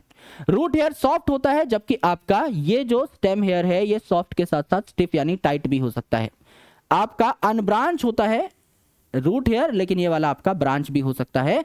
And it can be secretory also, ये अलग अलग मटेरियल्स को यानी कि रेजिन्स को, गम्स को, टेनिन्स को, इन सारे ऑर्गेनिक कंपाउंड्स को सिक्रेट भी कर सकता है। तो एपिडर्मिस कुछ ऐसी दिखाई देती है, सिंगल लेयर आपको देखने को मिलेगी और लंबे सेल हैं यहां पर, बस खड़े हुए नहीं है, पड़े हुए हैं। तो हैं इलोंगेटेड सेल, बस खड़े नहीं पड़े हैं, है तो आपके इलोंगेटेड यानी लॉन्ग सेल्स। तो इलोंगेटेड सेल्स है और सबसे आउटर लेयर है, तो इसके बीच में गैप नहीं होना चाहिए। तो टाइटली पैक्ड आपके पैरेन्काइमेटस सेल्स है ये, इनके बीच में इंटरसेलुलर स्पेस नहीं पाया जाता। एक ही लेयर आप बनाते हो हमेशा एपिडर्मिस की, अभी मैं आपको बनाकर दिखाऊंगा। रूट में, स्टेम में, लीफ में हमेशा एक ही लेयर बनाएंगे, तो एक ही लेयर यहां पर बनेगी। तो it is usually single layered. And यहां पर अगर आप एक सेल को देखें इस पर्टिकुलर डायग्राम में, तो एक सेल में आपका वही वैक्यूल जो है ये आपका सेंटर पे है, अब पूरा सेल अगर लंबा है तो वैक्यूल भी लंबा हो जाएगा एंड पेरिफेरल आपका क्या मिलेगा, साइटोप्लाज्म। सेम अरेंजमेंट कहीं देखेली लगती है, देखेली लगती है सर, अभी अभी आपने कॉलन काइमा में सेम चीज बताई थी, बिल्कुल सेम चीज बताई थी कि सेंटर पे वैक्यूल है और बाहर की साइड आपका पेरिफेरल प्रोटोप्लाज्म है। बस यहां पर सेल लंबा हो गया तो वैक्यूल भी लंबा हो गया और उसके बाहर आपका प्रोटोप्लाज्म जो है उसने वैक्यूल को घेरा हुआ है। This is the thing, correct. Stomata जो है आपके लीफ पे पाए जाते हैं, जैसे आपका रूट हेयर पाई गई रूट पे, स्टेम हेयर पाई गई आपकी स्टेम पे, इन्हें क्या कहा जाता है, एपिडर्मल अपेंडेज। ये दोनों अपेंडेज है, ये आपका एपिडर्मिस से निकल रहे होते हैं, लेकिन एपिडर्मिस के बीच में गैप भी होता है कई बार पत्तियों पे, और यंग स्टेम में भी आपको देखने को मिल सकता है। इसे हम क्या कहते हैं, स्टोमेटा कह सकते हैं। स्टोमेटा के मेन फंक्शन आपको पता है, ये वो पोर है, ये वो छेद है जिससे गैसेस का एक्सचेंज, आदान प्रदान होता है और यहीं से वाटर भी क्या है, उड़ता रहता है, ट्रांसपिरेशन होती रहती है। तो ये जो आपका स्टोमेटा है, इट इज किडनी शेप या bean shape in case of dicots and ये डंबल शेप होता है इन केस ऑफ मोनोकॉट। तो आप यहां पर देखिए, हम डाइकॉट का एग्जांपल ले रहे हैं, ये आपका स्टोमा है जिसको कहा जाता है स्टोमेटा या स्टोमेटल पोर। इस स्टोमेटल पोर के बाहर, इस स्टोमेटल पोर को गाइड करने के लिए दो गार्ड खड़े होते हैं, इनको कहा जाता है गार्ड सेल्स, इनको कहा जाता है गार्ड सेल्स। तो ये आपके बीन शेप्ड क्या है, गार्ड सेल्स है ना। अब जो स्टोमेटा को एकदम प्रोटेक्ट करने वाली लाइन है, ये मोटी होनी चाहिए एकदम, जो स्टोमेटा के साथ साथ है। तो गार्ड सेल की जो इनर वॉल है ये कैसी होनी चाहिए, थिक होनी चाहिए। तो inner wall of guard cell जो है ये क्या होनी चाहिए, थिक होनी चाहिए। और आउटर वॉल जो है ये आपकी उतनी प्रोटेक्टिव नहीं है, तो ये आपकी क्या हो सकती है, थिन भी हो सकती है, तो it is thin also. And ये जो गार्ड सेल हैं ये भी आपके हरे भरे पैरेनकाइमेटस हैं, इनमें छोटे छोटे जो मैं डॉट्स बना रहा हूं ये क्या है, ये आपके क्लोरोप्लास्ट हैं, यानी इनमें फोटोसिंथेसिस भी हो सकती है। फिर ये जो आपके गार्ड सेल हैं, इनके आसपास और सेल्स भी हैं जिनको हम लोग क्या कहते हैं, जिनको हम लोग कहते हैं सब्सिडियरी सेल। यानी इस गार्ड सेल के आसपास के जो एपिडर्मल सेल्स हैं ये भी मॉडिफाई कर गए और इन्होंने सब्सिडियरी सेल्स बना लिए। तो ये जो स्टोमेटा का छेद है, पोर है, इसको सराउंड करने वाले जो गार्ड सेल्स हैं और इनके अलावा आगे की साइड जो आपको सब्सिडियरी सेल देखने को मिल रहे हैं, इस पूरे के पूरे तामझाम को मिला करके हम क्या कहते हैं, स्टोमेटल अपरेटस कहते हैं। दिस कंप्लीट स्ट्रक्चर जिसमें स्टोमेटा का पोर भी आ गया, दो गार्ड सेल भी आ गए और आपका सब्सिडियरी सेल्स भी आ गए, इनको क्या कहा जाता है, स्टोमेटल अपरेटस कहा जाता है। और इसके आसपास ये जो लाल कलर के हैं ये नॉर्मल एपिडर्मल सेल्स पाए जा रहे हैं, राइट। सो अगर आप देखें, ये हमारा एक पेपर है ना, ये पेपर अगर पूरा का पूरा आपका लीफ है तो इस लीफ पे आपको छोटे छोटे पोर देखने को मिल रहे हैं कॉल्ड स्टोमेटा, इनके आसपास गार्ड सेल, इनके आसपास सब्सिडियरी सेल। फिर यहां पर छोटा सा आपका pore, stomata, guard cell, subsidiary cell, और इसके आसपास जो बचा हुआ पूरा का पूरा सफेद पार्ट जो है, जिसमें मैंने मार्कर से कोई मार्किंग नहीं कर रखी, एकदम खाली जो पार्ट है सफेद वाला, इसको हम लोग क्या कहते हैं, इसको नॉर्मल एपिडर्मल सेल्स कहते हैं। तो नॉर्मल एपिडर्मल सेल्स जो हैं वो भी पत्ते में खूब सारे हैं, बीच बीच में कहीं कहीं स्टोमेटा बन गए, तो उसके आसपास गार्ड सेल और सब्सिडियरी सेल हमको बनाने पड़े। दिस इज स्टोमेटा जो लीफ में, और जब प्लांट बहुत छोटा है तो उसकी स्टेम भी हरी भरी है, वो भी आपकी डेलिकेट है लीफ जैसी, तो वहां पर भी देखने को मिल सकते हैं। दूसरा टिश्यू होता है आपका वस्कुलर टिश्यू सिस्टम। ये तो हो गई आपकी एपिडर्मिस, है ना, जिसने लीफ पे बनाया स्टोमेटा और स्टेम और रूट पे बनाए आपके एपिडर्मल अपेंडेजेस। स्टेम पे स्टेम हेयर, रूट पे रूट हेयर। फिर आया आपका वस्कुलर टिश्यू जो क्या होता है, जाइलम एंड फ्लोएम। तो phloem, P for phloem, P for periphery पे यानी बाहर की साइड पाया जाता है, और जाइलम आपका हमेशा सेंटर की तरफ पाया जाता है। This is the usual case, right. तो जाइलम और फ्लोएम को मिला करके वस्कुलर टिश्यू हम लोग कहते हैं। तो देखिए मेरे भाई, कई बार क्या होता है, जाइलम और फ्लोएम के बीच में एक सेल्स की लेयर पाई जाती है जिसको कैम्बियम कहा जाता है, और मैंने बताया कैम्बियम इंपॉर्टेंट है फॉर सेकेंडरी ग्रोथ। तो अगर ये प्लांट ऐसा वस्कुलर बंडल कोई कैरी कर रहा है, मतलब उसमें सेकेंडरी ग्रोथ होने की संभावना है, it is open for secondary growth, इन्हें ओपन वस्कुलर बंडल कहा जाता है। और सेकेंडरी ग्रोथ कौन करता है, डाइकॉट। तो डाइकॉट में ओपन वस्कुलर बंडल होंगे, यानी कैम्बियम प्रेजेंट होगी। ओपन मतलब ग्रोथ के लिए ओपन, कि हाँ भैया मुझे सेकेंडरी ग्रोथ करनी है, I am very open minded, मैं ग्रोथ करने से नहीं डरता। तो ओपन का मतलब क्या है, यहां पर कैम्बियम होगा, यहां पर सेकेंडरी ग्रोथ होगी। यहां पर अगर आप देखें दूसरे केस में, तो कोई आपका कैम्बियम नहीं पाया जा रहा, यानी इसको ग्रोथ नहीं करनी है, ये पहले ही ग्रोथ के लिए अपने आप को क्लोज कर चुका है। तो मोनोकॉट सेकेंडरी ग्रोथ नहीं करते, तो यहां पर आपको मोनोकॉट में क्लोज्ड वस्कुलर बंडल देखने को मिलेंगे। दूसरी इंपॉर्टेंट चीज, अब एक तो वस्कुलर बंडल ओपन और क्लोज हो गए, दूसरे होते हैं रेडियल और कंजॉइंट। यहां दिक्कत क्या है, नाम है रेडियल, तो R for radial, R for root में पाया जाता है। और रेडियल का मतलब क्या है, हमें लगता है रेडियल मतलब जाइलम और फ्लोएम सेम रेडियस पे पाए जाएंगे, नहीं, रेडियल का मतलब उल्टा है, they are on different radius. Xylem यहाँ पर है इस रेडियस पे, फ्लोएम यहाँ पर इस रेडियस पे, जाइलम यहाँ इस रेडियस पे, फ्लोएम यहाँ इस रेडियस पे, जाइलम इस पे, फ्लोएम इस पे, जाइलम इस पे, फ्लोएम इस पे, जाइलम इस पे। आपका जाइलम फ्लोएम कभी भी सेम रेडियस पे नहीं आए। और अगर ये जॉइंट हैं, कंजॉइंट हैं, तो ये हमेशा सेम रेडियस पे आएंगे। जाइलम फ्लोएम ने यहाँ पर जुगलबंदी कर ली है, जॉइंट हो गए हैं, तो ये सेम रेडियस पे आए, सेम पे आए, सेम पे आए, सेम पे आए, तो दे आर कंजॉइंट, राइट। तो R for radial, R for root में पाया गया, और कंजॉइंट जो है बचा हुआ आपका स्टेम और लीफ में पाया गया। सिंपल। अगर आपको सेकेंडरी ग्रोथ नहीं करानी है, if you are closed for growth, तो closed vascular bundle, cambium absent. If you are open for secondary growth, अगर आप ओपन है ग्रोथ के लिए, तो ओपन वस्कुलर बंडल यानी कि आपका डाइकॉट के अंदर पाया जाएगा, कैम्बियम प्रेजेंट होगी। रेडियल मतलब डिफरेंट रेडियस पे जाइलम और फ्लोएम के पैचेस देखने को मिलेंगे। कंजॉइंट मतलब जाइलम और फ्लोएम बढ़िया तरीके से जॉइंट है, साथ जुड़े हुए हैं, तो ये सेम रेडियस पे ही आपको देखने को मिल जाएंगे, राइट। अभी तक थे हमारे टिश्यू सिस्टम। और ग्राउंड टिश्यू सिस्टम या फंडामेंटल टिश्यू सिस्टम क्या है भैया? डर्मल टिश्यू सिस्टम और जाइलम फ्लोएम को छोड़ के दुनियादारी में जो बचा सारा का सारा ground tissue system. For example ये आपका डायग्राम है ना, ये आपका है डाइकॉट की रूट, तो यहां आपका एपिडर्मल टिश्यू सिस्टम है, यहां आपका जाइलम फ्लोएम है, जाइलम फ्लोएम है। इनको छोड़ करके दुनियादारी में जो भी है, चाहे वो आपका ये वाला कॉर्टेक्स पार्ट हो, चाहे वो आपका ये वाला एंडोडर्मल पार्ट हो, चाहे वो आपका ये वाला पेरिसाइकिल वाला पार्ट हो, चाहे वो आपका सेंटर वाला पिथ वाला पार्ट हो, जो आपको दिखाई दे रहा है सारा का सारा पार्ट आपका क्या हो जाएगा? Other than xylem phloem and epidermis, जितना भी पूरा का पूरा तामझाम बचा हुआ है एक प्लांट में, जितना भी, that is complete ground tissue system या फिर आपका फंडामेंटल टिश्यू सिस्टम। तो यहां पर ये डायग्राम दिखने में कॉम्प्लेक्स है कुछ नहीं, हमको यहां पर सिर्फ डाइकॉट और मोनोकॉट का कंपैरिजन करना है, और कंपैरिजन मतलब हमको सिर्फ और सिर्फ डिफरेंसेस याद करने हैं। तो डाइकॉट की जो रूट है, इसमें देखो सबसे ऊपर वाली लेयर क्या होगी? Epidermis, epidermis.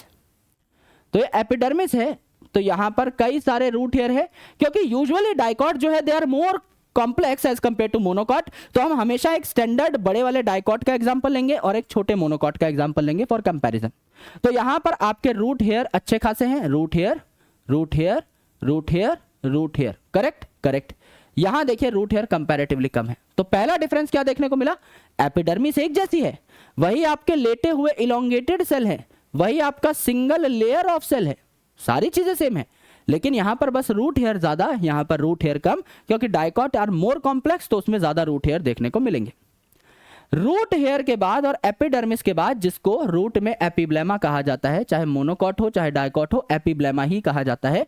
इसके बाद कई सारे आपके गोल मटोल सेल्स आते हैं और मल्टीपल लेयर्स आते हैं। देखो एक लेयर मैंने बनाई, दो लेयर बनाए, 3 हो सकती हैं, 4 हो सकती हैं, 5, 6, 7 हो सकती हैं, मल्टीपल लेयर्स ऑफ गोल मटोल। गोल मटोल अगर हैं, बीच में इंटरसेलुलर स्पेस अगर पाए जा रहे हैं, तो ये कौन से सेल्स होंगे? सर ये पेरेनकाइमेटस सेल होंगे। तो ये गोल मटोल थिन वॉल्ड पेरेनकाइमेटस सेल्स जो है, इनको कहा जाता है कॉर्टेक्स के सेल्स। तो ये कॉर्टेक्स इसमें भी कॉमन होगी, इसमें भी मल्टी लेयर्ड कॉर्टेक्स आपकी कॉमन होगी, जीरो डिफरेंस, तो कॉर्टेक्स दोनों के अंदर पाई जाएगी। रूट जो है कंपैरेटिवली पतली होती है, तना मोटा होता है, रूट पतली होती है। तो रूट जो है इसमें एपिडर्मिस के नीचे कोई हाइपोडर्मिस देखने को नहीं मिली, पतली है। स्टेम मोटी होती है, उसमें एपिडर्मिस के नीचे हाइपोडर्मिस देखने को मिलेगी, फिर कॉर्टिकल लेयर्स देखने को मिलेंगे। यहां सीधा कॉर्टेक्स आ गई, हाइपोडर्मिस नहीं मिली। अंदर वाली जो लेयर है, इस कॉर्टेक्स की सबसे अंदर वाली जो लेयर होती है, ये सबसे अलग होती है। इसमें डब्बे जैसे सेल्स पाए जाते हैं, बैरल शेप सेल्स पाए जाते हैं, और ये टाइटली पैक होते हैं, इनके बीच में जीरो इंटरसेलुलर स्पेस होता है। इसको हम लोग प्यार से क्या कहते हैं? इसको हम लोग कहते हैं कैस्पेरियन स्ट्रिप, या इसको एंडोडर्मिस कहा जाता है ना। सबसे अंदर वाली डर्मल लेयर, इसे एंडोडर्मिस कहा जाता है। ये एंडोडर्मिस भी आपका मोनोकॉट और डाइकॉट के अंदर एकदम कॉमन है, एकदम कांस्टेंट है, इन दोनों में बिल्कुल भी फर्क नहीं है। ये एंडोडर्मिस जो है, इस पे कौन से कंपाउंड की लेयरिंग होती है? ये जो एंडोडर्मिस है, इसमें कौन सा कंपाउंड देखने को मिलता है? सुबरिन की इस पे लेयरिंग होती है। इसको क्या कहा जाता है? कैस्पेरियन स्ट्रिप कहा जाता है। सुबरिन की इस पे डिपोजिशन होती है। This is the inner most layer of cortex, इसको अलग से नाम दिया जाता है, कॉल्ड एंडोडर्मिस।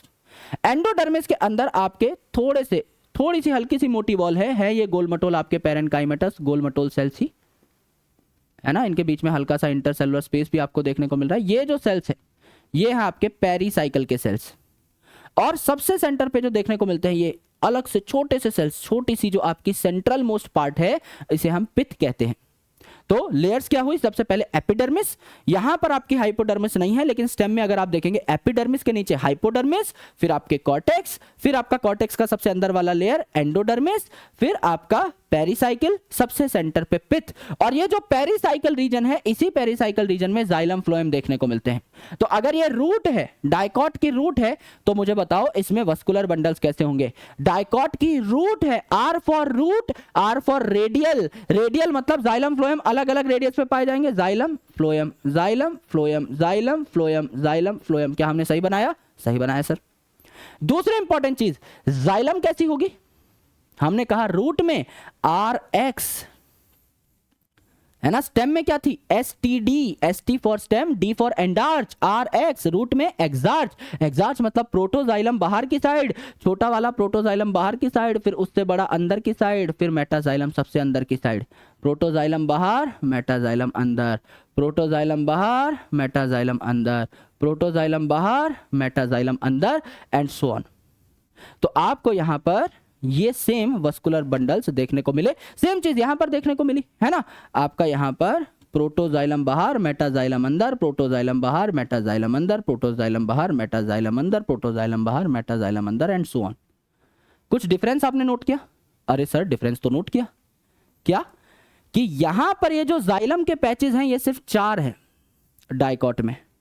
तो डाइकॉट में जो जाइलम के पैचेस होते हैं सिर्फ 2 से 4 होते हैं, लेकिन यहां 6 से ज्यादा मिलेंगे हमेशा, 6 से ज्यादा यानी पॉली, मैनी। तो पॉलीआर्क अरेंजमेंट इसे कहा जाता है। मोनोकॉट में देखो कितने हैं, 1 2 3 4 5 6 7 8, 6 से ज्यादा हैं तो पॉलीआर्क अरेंजमेंट। यहां छोटी सी पित्त दिखाई दे रही है, यहां आपके पित्त के सेल्स भी जो है पैरेन्काइमेटस सेल्स ये ज्यादा हैं। तो मोनोकॉट में आपकी पित्त भी बड़ी, मोनोकॉट में आपके जाइलम के बंडल्स भी ज्यादा, और मोनोकॉट में आपके रूट हेयर बस कम। सिर्फ ये 3 डिफरेंसेस आपको देखने होते हैं।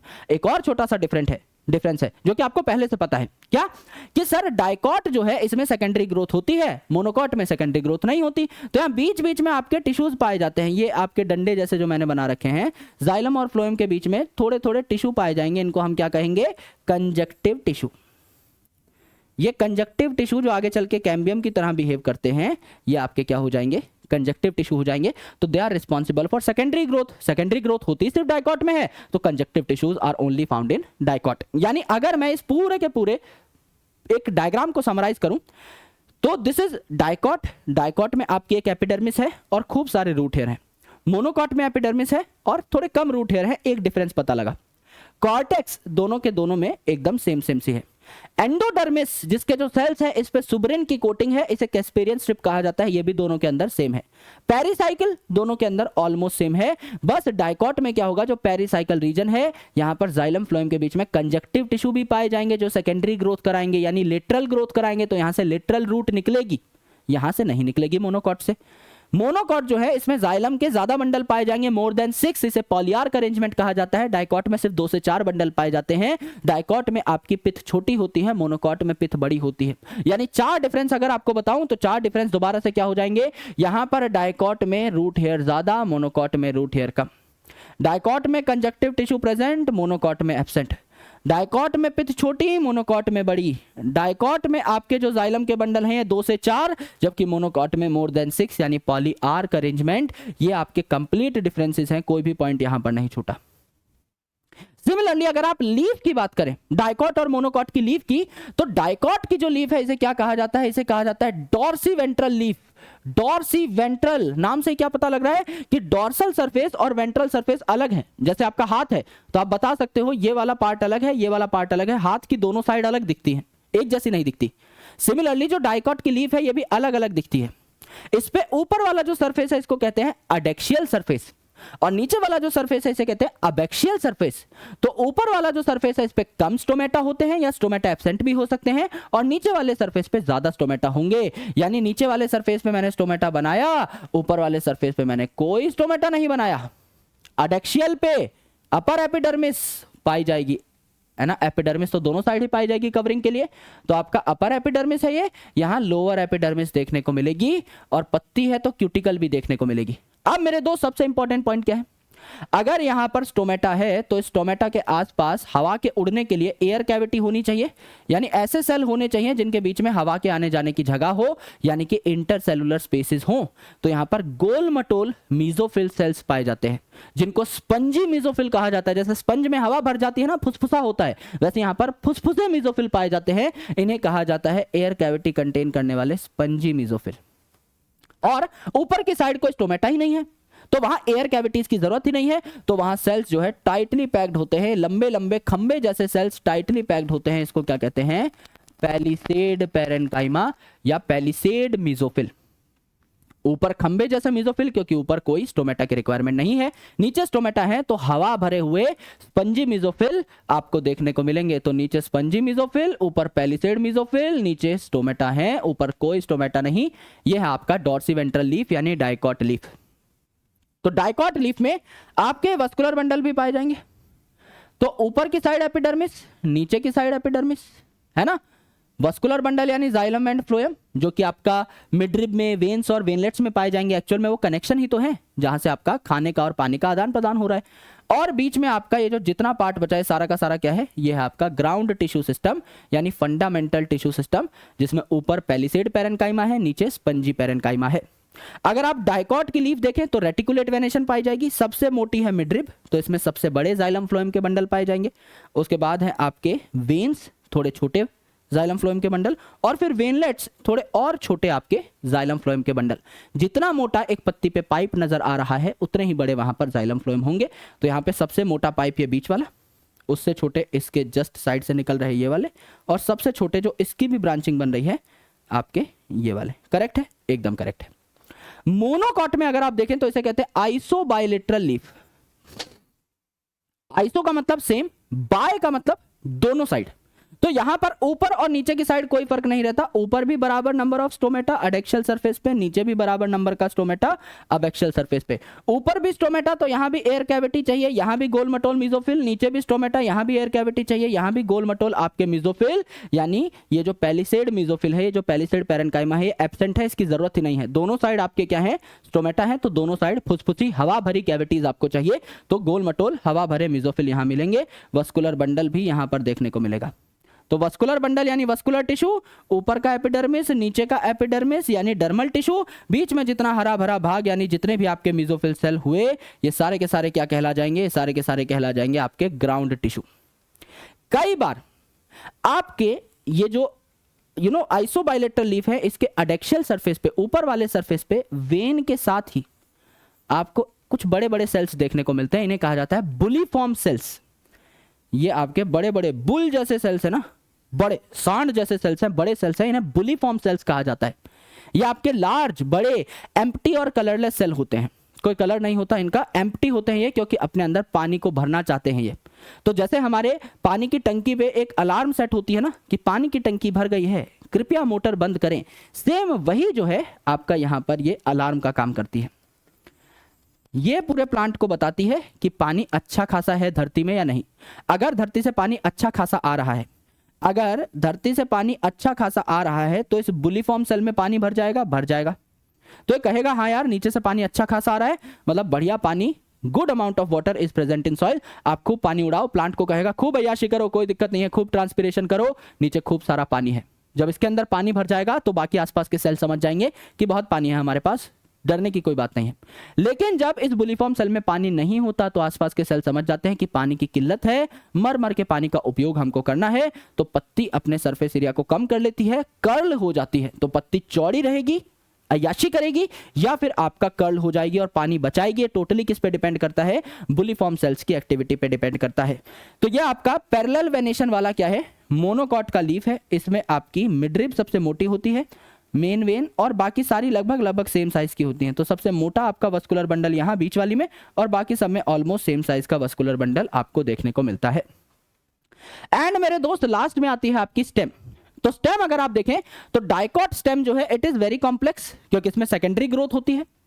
तो अगर आप देखें तो सबसे पहले पाई गई आपके हरे कलर की एपिडर्मिस, और हरे कलर की जो एपिडर्मिस है, एक प्लांट का मैंने तना काटा है, हरे कलर की एपिडर्मिस जो है इस पे काफी सारे मल्टी सेल्यूलर क्या पाए जा रहे हैं, ट्राइकोम पाए जा रहे हैं। तो ये आपको देखने को मिले स्टेम हेयर, जिनको हम क्या कहते हैं, ट्राइकोम भी कहते हैं। तो खूब सारे ट्राइकोम यहाँ देखने को मिले। मोनोकॉट की स्टेम इतनी ज्यादा कॉम्प्लेक्स नहीं होती, तो यहाँ इतने सारे ट्राइकोम हमने नहीं बनाए, तो यहाँ हमने ट्राइकोम नहीं बनाए। आपके इस एपिडर्मिस के नीचे कॉर्टेक्स जो है, इसके 3 रीजन डिवाइड हो जाते हैं। एक हाइपोडर्मिस, एपिडर्मिस के जस्ट नीचे, फिर कॉर्टिकल लेयर्स बहुत सारे गोलमोटोल सेल्स के बने हुए, और सबसे अंदर वाली आपकी बेसिकली एंडोडर्मिस कहलाएगी। तो यहां पर अगर आप देखें तो इस एपिडर्मिस के जस्ट नीचे आपकी कुछ लेयर्स हैं, किसकी बनी हुई है, कॉलन काइमा की बनी हुई है ना। तो यहां पर क्या है, आपकी कॉलन काइमा की लेयर बनी हुई है, हाइपोडर्मिस, जो कि स्ट्रेंथ बढ़ा रही है क्योंकि कॉलन काइमा की बनी हुई है। और इसके बाद आते हैं आपके कॉर्टिकल लेयर्स। कॉर्टिकल लेयर्स कैसे थे, आपके गोल मटोल आपके पेरेनकाइमेटस सेल्स थे, और मल्टीपल लेयर्स यहां पर देखने को मिल रहे थे। तो ये है आपके कॉर्टिकल लेयर्स। तो वही आपके पेरेनकाइमा के कई सारे लेयर्स आपको देखने को मिले, जिनको हम लोगों ने क्या कह दिया, कॉर्टेक्स कह दिया। ठीक है, पेरेनकाइमेटस कॉर्टेक्स। कॉर्टेक्स के अंदर वाली, सबसे अंदर वाली जो लेयर थी, इसको हम लोग क्या कह रहे थे, एंडोडर्मिस। एकदम यही आपकी एंडोडर्मिस है। रूट में एंडोडर्मिस क्या बना रही थी, एस फॉर सुबरिन की स्ट्रिप। यहां पर क्या बनाएगी, एस फॉर स्टार्च शीथ, यानी यहां पर स्टार्च ग्रेन स्टोर होंगी। ये जो आपका गोल मटोल सा लेयर है, ये आपका क्या कहलाएगा, ये आपका एंडोडर्मिस कहलाएगा। ये आपका एंडोडर्मिस कहलाएगा। एंडोडर्मिस के बाद आपको देखने को मिलती है एक और लेयर, जो कि आपकी क्या है, पेरीसाइकिल। एंडोडर्मिस के अंदर पेरीसाइकिल थी। ये पेरीसाइकिल यहां पर कैसी है, ये आपकी स्क्लेरेनकाइमा की है, स्क्लेरेनकाइमा की बनी हुई है। तो 2 लेयर्स आपको याद करनी है, कॉलन काइमा की बनी हुई है हाइपोडर्मिस, और स्क्लेरेनकाइमा की बनी हुई है पेरीसाइकिल। फिर इस पेरीसाइकिल रीजन में होता है जाइलम और फ्लोएम, जाइलम और फ्लोएम, जाइलम और फ्लोएम, यानी वस्कुलर बंडल कैसे कंजॉइंट है, जाइलम फ्लोएम सेम रेडियस पे आ रहे हैं, xylem phloem, xylem phloem, xylem phloem, xylem phloem, xylem phloem, xylem phloem, xylem phloem, xylem phloem. और ये जो जाइलम फ्लोएम है, इनके बीच में कैम्बियम भी देखने को मिलेगा, क्योंकि डाइकॉट की आप बात करो तो सेकेंडरी ग्रोथ होगी। तो ओपन वस्कुलर बंडल है तो cambium, cambium, cambium, cambium, cambium, cambium, cambium, cambium. Same vascular bundle में है तो इंट्राफेसिकुलर। इसके बीच में पाए जाएंगे कुछ सेल्स पेरेनकाइमा के, जिन्हें मेडुलरी रे के सेल्स कहा जाता है। ये मेडुलरी रे के सेल्स आगे चल के क्या करते हैं, कैम्बियम रिंग को पूरा करते हैं, इंटरफेसिकुलर कैम्बियम बनाते हैं, इंटरफेसिकुलर कैम्बियम बनाते हैं, इंटरफेसिकुलर कैम्बियम बनाते हैं। तो intrafascicular, interfascicular, intra inter, intra inter cambium ring जो बनाकर दिखाई थी वो बन जाएगी। और पेरीसाइकिल के अंदर वाला जो रीजन होता है, ये बड़ा सा रीजन, इसको हम पिथ कहते हैं। यानी सबसे ऊपर जो लेयर एपिडर्मिस, जिसपे ट्राइकोम यानी स्टेम हेयर पाए जाएंगे, अंदर हाइपोडर्मिस जो किसकी बनी है, कॉलन काइमा की, उसके नीचे आपकी क्या मिलेंगी, कॉर्टेक्स जो कि पेरेनकाइमेटस होती है, पहले से पता है हमको। सबसे अंदर वाली लेयर कहलाएगी endodermis, which is also called as starch sheath. तो रूट में इस एंडोडर्मिस को हम क्या कह रहे थे, आपका सुबरिन की स्ट्रिप या कैस्पेरियन स्ट्रिप, यहां हम कह रहे हैं स्टार्च शीथ। ये स्टार्च स्टोर करती है, फूड स्टोर का काम करती है। उसके अंदर पेरीसाइकिल, पेरीसाइकिल में आप खास क्या है, ये स्क्लेरेनकाइमा की बन गई है। और इसी पेरीसाइकिल रीजन में पाए जाएंगे जाइलम और फ्लोएम, जिनमें कैम्बियम भी पाया जाएगा, यानी ओपन वस्कुलर बंडल होंगे। और इन वस्कुलर बंडल्स के बीच बीच में मेडुलरी रे के सेल्स पाए जाएंगे, पेरेनकाइमेटस सेल्स पाए जाएंगे, जो आगे चल के क्या बनाते हैं, आपका इंटरफेसिकुलर कैम्बियम बनाते हैं। और सेंटर पे है आपकी पिथ। ये है आपका पूरा का पूरा डायग्राम। मोनोकॉट में अगर आप देखें तो इतना झमेला है नहीं। मोनोकॉट में 2 ही चीजें याद करनी है। सबसे पहले ऊपर है आपका एपिडर्मिस, जो कि होना ही चाहिए। एपिडर्मिस के बाद नीचे अगर आप देखेंगे तो है हाइपोडर्मिस। हाइपोडर्मिस आपका कॉलन काइमा का है डाइकॉट में, यहां है स्क्लेरेनकाइमा का। कंफ्यूज नहीं होना है, यहां पे स्क्लेरेनकाइमा की पेरीसाइकिल है, यहां पे स्क्लेरेनकाइमा की ही हाइपोडर्मिस है। और बंडल के ऊपर, वस्कुलर बंडल के ऊपर जो शीथ है, ये भी आपकी क्या है, स्क्लेरेनकाइमा की ही बनी हुई है। तो यहाँ पे स्क्लेरेनकाइमा की ही हाइपोडर्मिस, स्क्लेरेनकाइमा की ही बंडल शीथ। कोई यहाँ पे कॉर्टेक्स नहीं, कोई पेरीसाइकिल नहीं, कोई पिथ नहीं, सिर्फ आपका एपिडर्मिस, उसके नीचे हाइपोडर्मिस, उसके नीचे बचा हुआ जितना भी हरा भरा स्पेस बचा, सारा का सारा आपका ग्राउंड टिश्यू सिस्टम कहलाता है। यानी कुछ याद करने की जरूरत ही नहीं है। यानी मोनोकॉट में सिर्फ 2 चीजें याद करनी है, एस, यानी कि आपका स्क्लेरेनकाइमा की ही बनी हुई है हाइपोडर्मिस, और स्क्लेरेनकाइमा की ही बनी हुई है बंडल शीथ सेल। यहां पर है आपका जाइलम और फ्लोएम। इनके साथ साथ पाई जाती है वाटर कैविटी, जिसको लाइसोजीनियस कैविटी कहा जाता है। तो मोनोकॉट और डाइकॉट में क्या डिफरेंस है, डाइकॉट में सबसे ऊपर एपिडर्मिस, जिसपे खूब सारे ट्राइकोम या फिर स्टेम हेयर हैं, उसके नीचे हाइपोडर्मिस कॉलेनकाइमा की बनी हुई, उसके नीचे कॉर्टेक्स के खूब सारे सेल्स, खूब सारे लेयर्स, जो कि पेरेनकाइमेटस हैं, गोल मटोल हैं।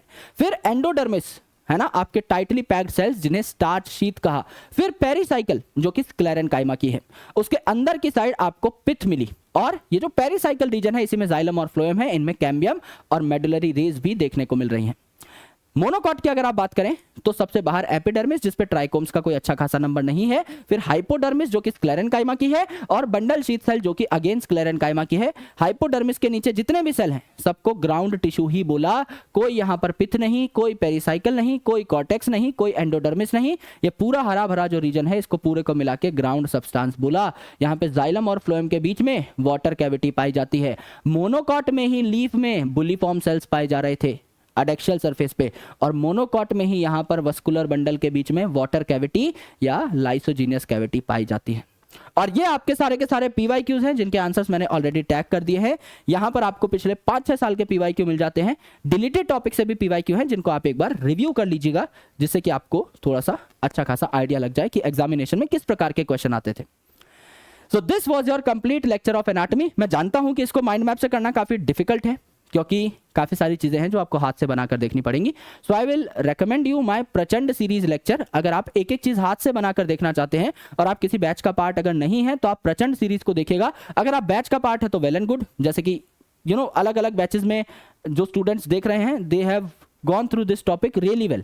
लेकिन अगर आप यूट्यूब से भी पढ़ना चाहते हैं तो वहां पर भी हम ऑलमोस्ट सेम कंटेंट ही देते हैं। तो Prachand series is going to be the best series for you, या फिर NCERT line by line series भी आप रेफर कर सकते हैं, और से आप सारे डायग्राम्स को एटलीस्ट मोनोकॉट वर्सेस डाइकॉट वाला जो सीन है उसको आप एक बार बना करके देख सकते हैं। टोटल 6 डायग्राम है, लीफ को बनाने की जरूरत नहीं है, सिर्फ आप रूट को और स्टेम को यानी 4 डायग्राम्स को बना करके रैप अप कर सकते हैं।